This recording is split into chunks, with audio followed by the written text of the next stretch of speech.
In this video, we will be demonstrating the field deployment of the In Situ Toxicity Identification Evaluation System, or iTIE for short. Please reference our other video for an introduction and overview of this technology. This video will include clips and images from a field deployment of the iTIE system at Saginaw Forest, a property of the University of Michigan School for Environment and Sustainability, as well as an additional field deployment along Fleming Creek. For resin treatments, we will use Oasis HLB, zeolite, and Ambersorb 560, plus a glass wool control. For test organisms, we will use 7 to 14-day-old Hyalella azteca. Each treatment will have 10 neonates. For each field deployment, you should select diagnostic resins and test organisms that best suit the site in question. Before heading out to the field, prepare some components in the lab. First, count out groups of organisms, including lab and travel controls, and acclimate them to water temperature at our field site at a rate of 1 to 2 degrees Celsius per hour.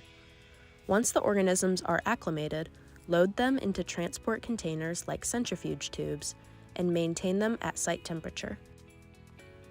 Second, condition the resins. Most resins must be conditioned in some way to ensure efficiency and prevent toxicity to test organisms. Begin the conditioning process at least 2 days prior to deployment by weighing 5 grams of each resin. Hydrophobic resins like Oasis Wax and C18 will need to be pre-conditioned using a few drops of methanol. Rinse each resin with DI water on an appropriate size sieve and soak the resin in DI for 24 hours. Repeat this process at least twice before using each resin. Third, set up the Trident, the iTIE's pore water sampling system. Install the stopper plate and adjust it to the desired sampling depth. The further up the stopper plate is positioned, the deeper that pore water will be sampled within the sediment. Next, add metal mesh screens over each of the probes, as well as a second steel filter over that. The gap between these two filters is filled with glass beads, which can be poured in using a weigh boat and a DI water squirt bottle to ensure they are evenly distributed. Once the space is full of glass beads and with minimal pockets of air, we can add probe caps. Finally, make sure all other equipment is ready to go. Check that all pumps are calibrated and charged, cut new tubing for pump cases, and color code using labeling tape. Install a fresh oxygen canister in the bottom of the cooler rack, and pack an extra oxygen canister wrapped in paper for cushioning. Pack all other necessary gear, including water quality probes, squirt bottles, screwdrivers, and plumber's tape. Now, let's head out to the field. Transport the organisms with as little turbulence and temperature fluctuation as possible by moving them in a cooler. First thing to do on site is install the Trident. Connect 1/4-inch tubing to the Trident using plumber's tape to make the connection as watertight as possible. Additionally, attach push poles to the top of the Trident. Insert the Trident into the water and hammer it into the sediment using a fence post driver.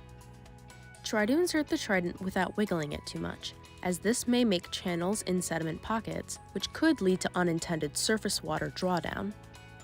Once the Trident is completely installed, attach the other end of that tubing to the in port of the booster pump. The out port of the booster pump will feed into the rest of the iTIE system through this connector. Now that the Trident is installed, we can prime the iTIE system to eliminate gas bubbles. These are especially persistent in the oxygen coil, so we'll pay special attention there.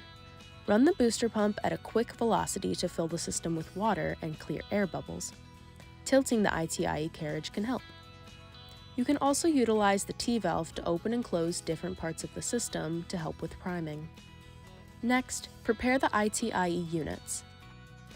First, install the resin chamber into the cooler rack and load each chamber with a resin. Make sure the resins are fully saturated with culture water, not DI water. Next, we can attach the organism chambers and add organisms. Having the organisms already counted out and preloaded in centrifuge tubes makes loading them very easy. You can use a squirt bottle to rinse all the organisms into each chamber.